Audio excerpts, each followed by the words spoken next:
Somebody asked me the other day if I'd ever made woodworking chisels and gouges. The simple answer is yes. Welcome back to Black Bear Forge. And while I have made a simple socket chisel here on the YouTube channel before, I don't think we've ever looked at a gouge. And most of the gouges I've made go to bowl carvers or spoon carvers, so they're kind of a crook-necked or fishtail gouge. So they're kind of a bent neck gouge that'll get down inside of a bowl or follow the curve of the spoon bowl or something like that. So I thought we would take a look at doing something like that today. And I have this piece of coil spring that we cut off when we were making some teardrop punches a while back. And I think I'm going to go ahead and make a gouge out of this. This is probably enough for at least two. I'm going to start with it full length, forge a tang on one end so it can go into a handle, and then cut it off at the right length, draw that out, and make the gouge out of it. I'm not sure if I'm going to make a fairly typical gouge that just has a bend in it, or if I'll do more of a swallowtail type gouge. But we'll come up with a plan as we go, and if you saw the thumbnail picture, you've probably already got it figured out. Straighten that out a little bit. And I'm going to start with a butcher tool and create a shoulder. This is where the tang will be. Do your best to get it centered.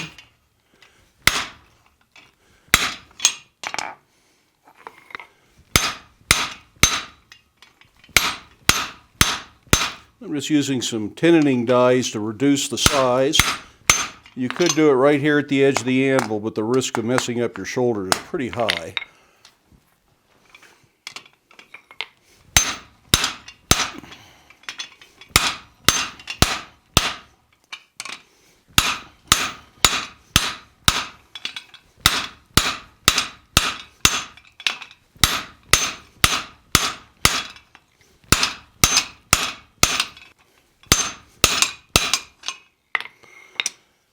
That gets a nice starting point established. And I've got this bolster that I'll drive that down into later, so I'm going to have to thin it out a little more so it fits in the bolster. So I'm just going to flip this bottom die over, and that creates a smaller profile. And I don't want to bottom this out because that's way too small. I just want to reduce it until it fits here.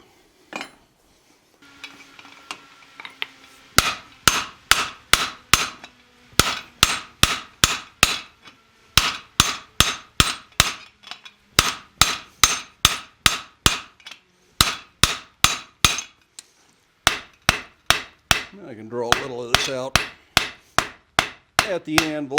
I just won't get real close to that.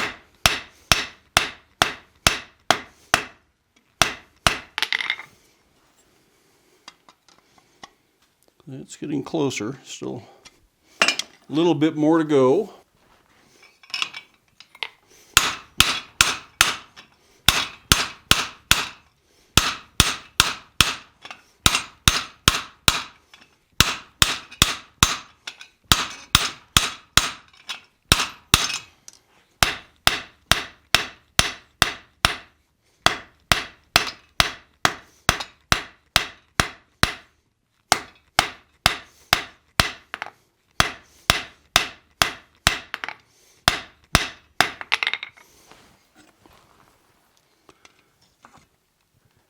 Okay, I think we can go ahead and shoulder that the next heat. I'll just drop that down on that bolster plate.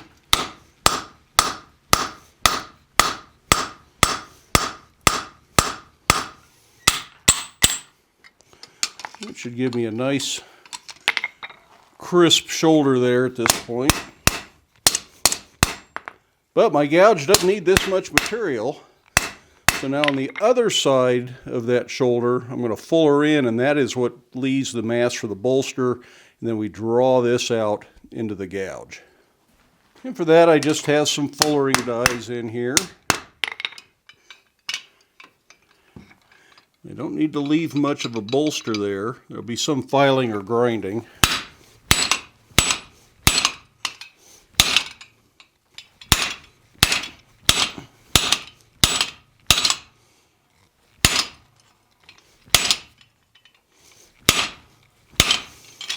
Again, I start that just doing it square, And once it's down to what I want, I'll go to octagon, but I will leave this octagon. I'm not going to round it up.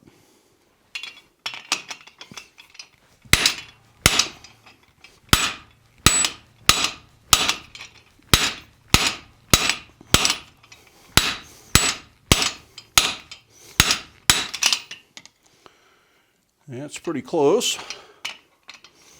Then we'll go octagon.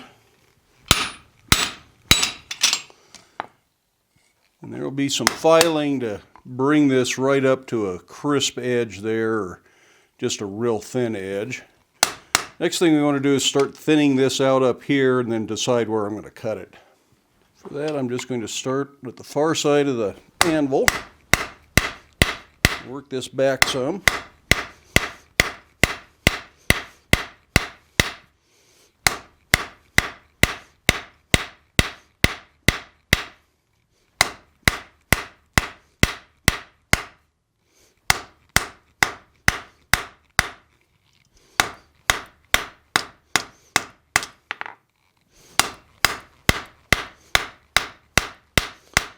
Try and blend all this in so I don't have to revisit too much of this later.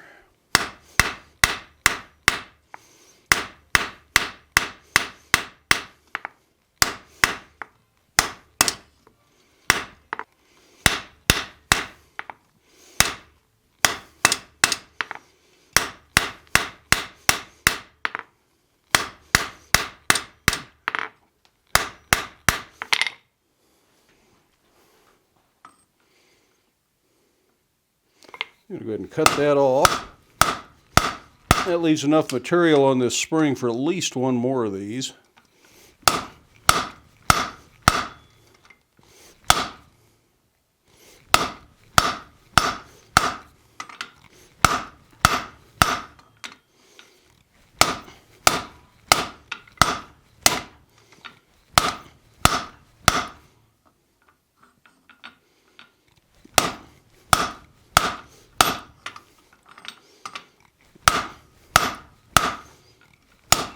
I try and keep the ragged spot in the middle. I don't know that it matters that much.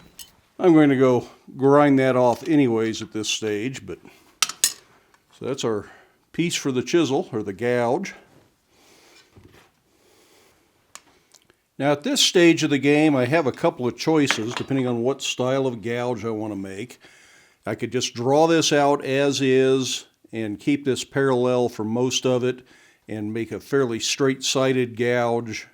And that would be more in keeping with most cabinet makers' gouges, wood carving gouges. But a lot of the spoon carvers like one with a longer, skinnier neck and then a real wide blade at the end. So with that in mind, I'm going to draw out more bar in the middle and leave a fat spot on the end. So I'm going to fuller in, about 3/4 of an inch back, I think.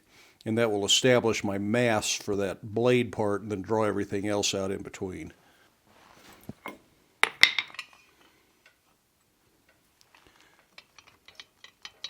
Go right about there.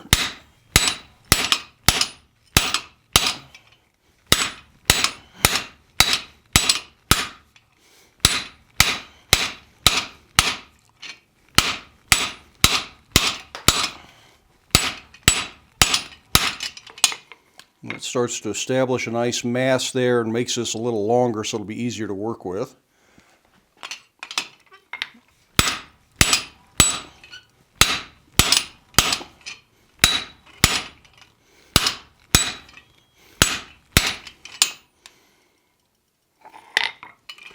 A little skinnier would be okay.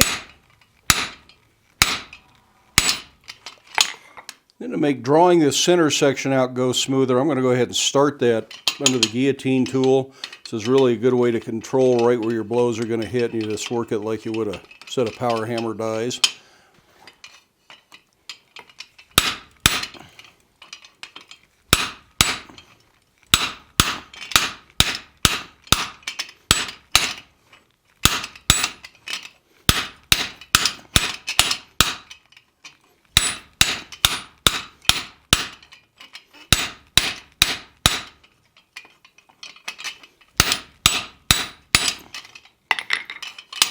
And that really helps get that started. Now I'll be able to get a hammer in there. So with this anvil block that's smaller than my width between my shoulders, I can get right in there.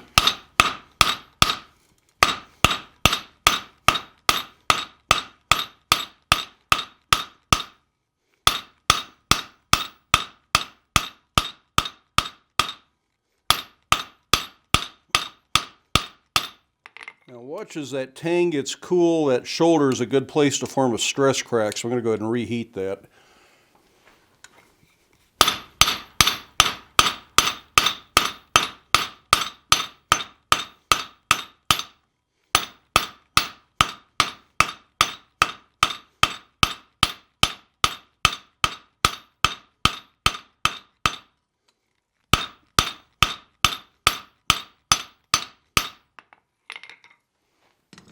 And of course, I'm going to take this down to octagon as well.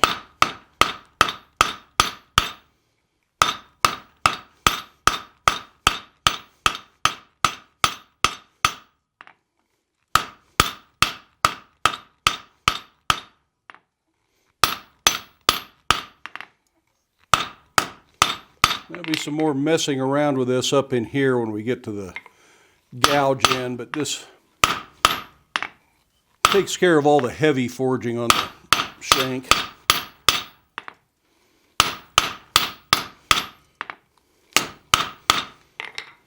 I want to spread the end and just let it flare out, using the cross peen for that.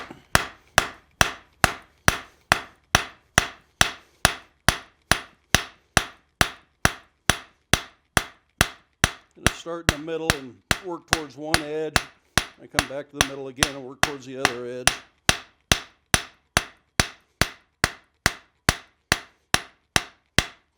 In the long run, this needs to be pretty thin out there, but it doesn't need to be real thin back up in here.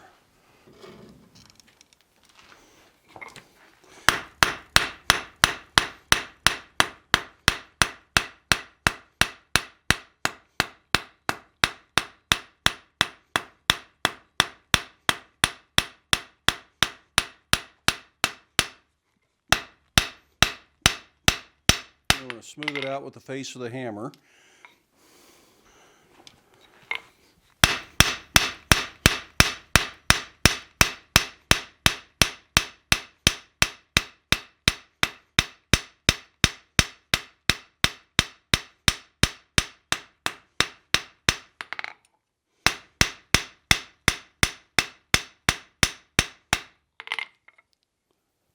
So why don't we heat that up and put a touch mark on it.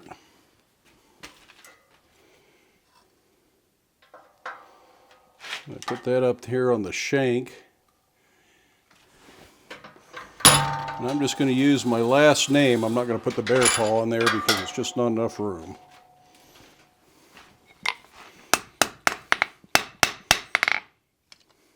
Next thing we're going to want to do is shape this. And before I do that, I think I'm going to go quickly just grind that square across the edge so it'll be easier to grind in the long run. But I won't bother showing that so I don't have to move cameras out to the grinding area. It'll get more grinding after we're all done, but that's good for shaping that gouge. And then it also needs a bend in it. So those will be the last two steps before hardening and tempering. To start this, I'll just start down in the bottom swedge. The exact curve here is just kind of up to what you think you need for whatever you're going to carve with this. Then I'm slowly raising this to try and dish it a little bit. And that also creates a curve here for getting in, but the handle should then be back more in line. Another way you can work this, or refine it after you've done that much, which is what I like to do, is over an old trailer ball. There are other kind of ball tools you can use, but so I got a little wrinkle in there. Try and keep the thing straight and in line. Or straight this way and not twisted, I should say. And the exact curves on all this just kind of depends on what you're going to do with it. What kind of a bowl you're going to carve. See, that's really twisted now. That's one of the problems with working over the horn on some of this stuff, is because it's cone shaped, it can throw you off just a little bit. So just make sure you take the time to tweak it and get it back the way you want it. Be a much better tool in the long run if it's running in the same line and not trying to turn corners.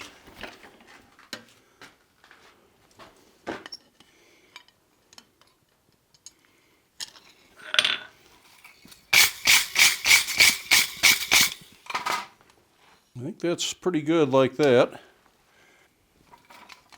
So I'm going to bring that back up to heat and put it in the vermiculite, and then I'll be back tomorrow, and you'll be back in just a second. Told you I'd be right back. Did you miss me? Well, that's all of the forging steps on our gouge, but it still needs to be rough ground, cleaned up enough that it's ready to heat treat. Then after heat treating, I'll do some polishing, sharpen it. Then it'll be time to put a handle on it. So perhaps you can see this a little bit better now. Because of the curve, you can get down inside of a bowl or other hollow form and follow the contour a little bit better. And because of this, you can kind of steer it and go around corners and whatever you need. So it's a very useful tool. The hard part at this stage is really grinding in here. You need a wheel that is no larger than this, or it'll just grind the tips down. But you don't want it too small, or it's really hard to get a nice even surface on this. And my belt grinder does have some options for that. What you do if you don't have a belt grinder with small wheels, I'm not sure. I'm sure you can find a way to do this by hand, but I've never tried it by hand, so it's probably going to be a long, tedious process. And of course, the smoother your forging is, the less grinding or hand sanding you're going to have to do in the long run. I'm also going to use a small wheel on the grinder and clean this bolster up so it isn't quite as chunky looking. I want a little finer transition up to the shoulder here. But all that shouldn't take long with a belt grinder if you've got a belt grinder. And this 1.5" contact wheel on this grinder is just about the right size, so it'll be the best I can do. 1 3/4 might be better. And I just want to grind back into here so that as this is sharpened with an outside bevel eventually, there's always a nice clean surface in here, because it will be hard for the end user to get in there and polish that. So I want to make sure I do as good a job there as I can first.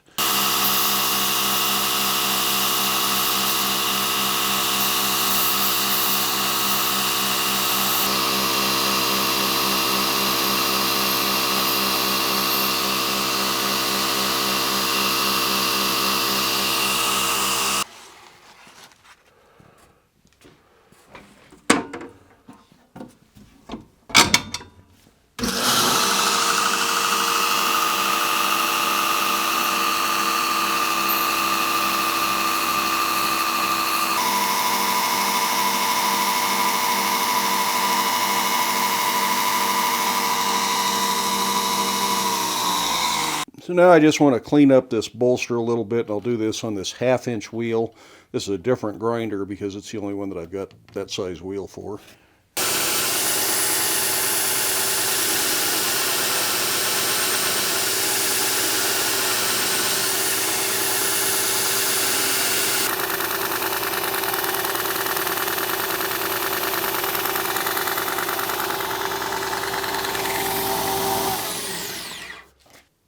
So I've taken that down to 220, and this is all down to 220. So this is the point that I'm going to go ahead and harden and temper it, and we'll get this thing all finished. Typically, I prefer to do my hardening and tempering on tools like this in an electronic heat treating oven. I can bring it up to the exact correct temperature for the steel I'm using, which in this case is salvaged coil spring, and I have had really good luck with this same piece of spring treating it just like 5160, which it's probably pretty close to 5160. But since most of you don't have an electronic heat treat oven, for the sake of this video, we're going to go ahead and do it in a gas forge. You can do it in a coal forge. Something this small you could probably do with a torch well enough, but it's really easy to overheat stuff like this with a torch if you're not careful. First thing I want to do is put it in the forge backwards. I want to heat the tang and the shaft of the tool up, and then I'll turn it around and I'll bring the working end up to heat and let this start cooling down. I won't put this back in the forge. When I quench, I'll quench it up into here, but I don't really need any of this hard.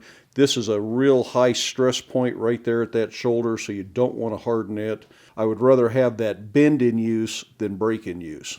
I want to bring this up to heat as slowly as I can, so I may cycle the forge on and off some. I will turn it down as low as I can turn it and still keep the burner burning properly, and that gives me a lower temperature, doesn't get too hot. There's no reason to bring this up any hotter than what the required temperature for the steel you're using is. And for 5160, that's 1525 Fahrenheit.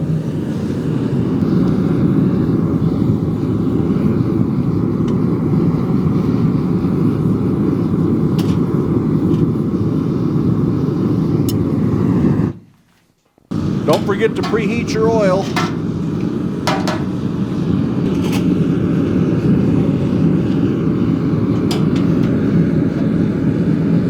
Move it up and down in the oil. As it starts to cool, then I do a figure 8.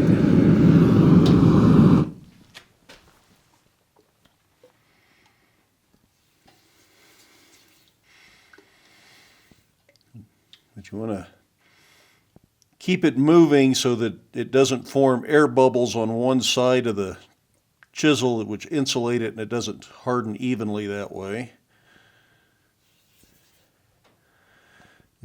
Moving it up and down helps prevent a line of demarcation between what's been quenched and what hasn't, because that's another place tools can crack.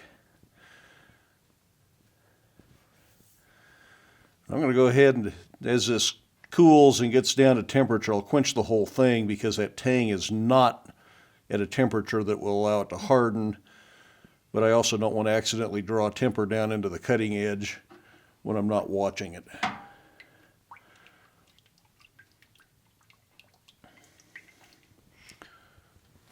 So to temper this, I'm just going to put it in my toaster oven for about an hour at 450. And that should give us an ideal temper. And then it'll be time to polish it up a little bit and put an edge on it.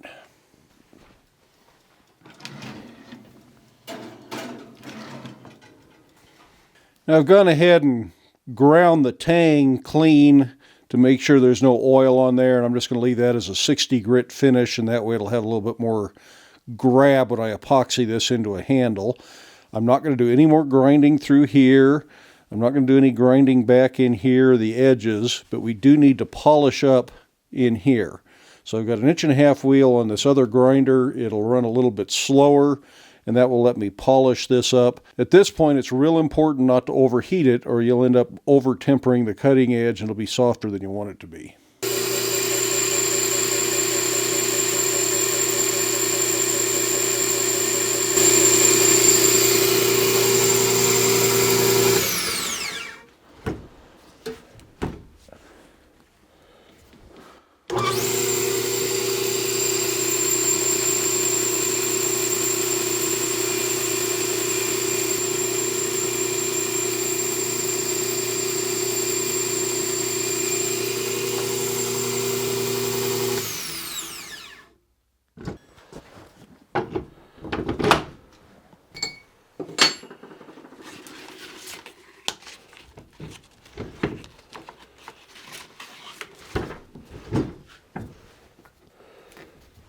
So I've taken that down to a 600 grit finish in there. I'll buff it later.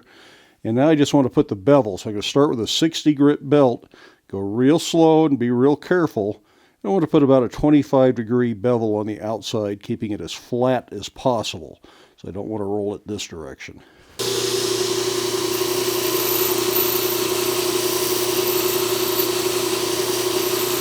Now I'm doing two things here. One, I'm keeping a finger or a thumb close to that edge. If this starts to get hot, this needs to be cooled before it gets too hot. My thumb is going to get uncomfortably hot long before this gets hot enough to change the temper, but I don't want to let it get to that point. The other thing I'm doing is I'm checking for a burr. Once you get a burr, there's no reason to go any further with this grit belt. And I'll go through the 220 and 600 grit belts again. It doesn't take long with these other grits because you've already raised a burr. You're just polishing that up and removing the scratches.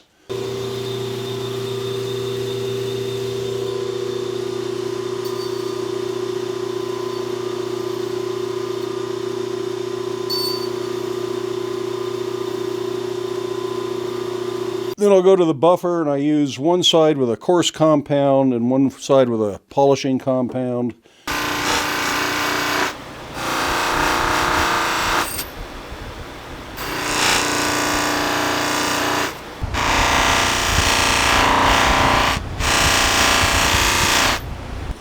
I want to make sure the burr has been polished off of there. Cuts pretty good. Could use just a little bit of honing, and we can do that after we're all done with the handle. And then to protect the edge, I use a hot melt coating.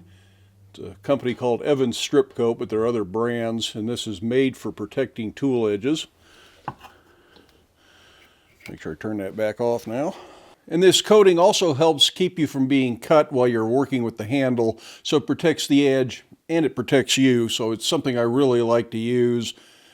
Probably kind of expensive to get yourself set up to use. You got to buy that special pot to heat it in because you can't overheat it or it'll destroy it, and it could catch fire if you get it too hot. If you're making a lot of chisels, axes, adze, gouges, things like that, it really is a nice product to have on hand. But there is our finished gouge that is all ready for a handle now. And what kind of a handle you put on this is just entirely up to you. Typically, these are not struck tools. You're not going to be hitting this with a mallet, so it doesn't need to be a handle designed to strike. They are usually pushed, and it's a finesse tool, and it's a fine finishing tool. So for that, I kind of like a handle that is fatter at the end and gives you something you can push on. And I think a handle like this is really quite comfortable to work on. Here's another similar version on a different kind of gouge. And I think that's the kind of handle I'll put on this. You can certainly put a more normal gouge type handle, or even one of these turned handles that I would typically use with a draw knife could be put on there. And that would work just fine, but I kind of like the flat sides because it gives you a little bit more control to turn and twist if you need to change your angle of cut some. And sometimes a round handle, your hand will just slip. Now, I also have this big octagonal handle. I could just put that right on there, but it's a bit of overkill, and it was actually meant for fireplace tools. It's just left over from another project. But there are lots of ideas for handles that you could do with this. Just use your imagination, materials, techniques, tools that you're comfortable with using, and put a handle on here that you can work with. So that's it for our bowl carving gouge. I'm going to go ahead and get a handle put on this at some point. I do hope you enjoyed the video. Give it a thumbs up if you did. If you haven't done so already, I would love it if you hit that subscribe button down there.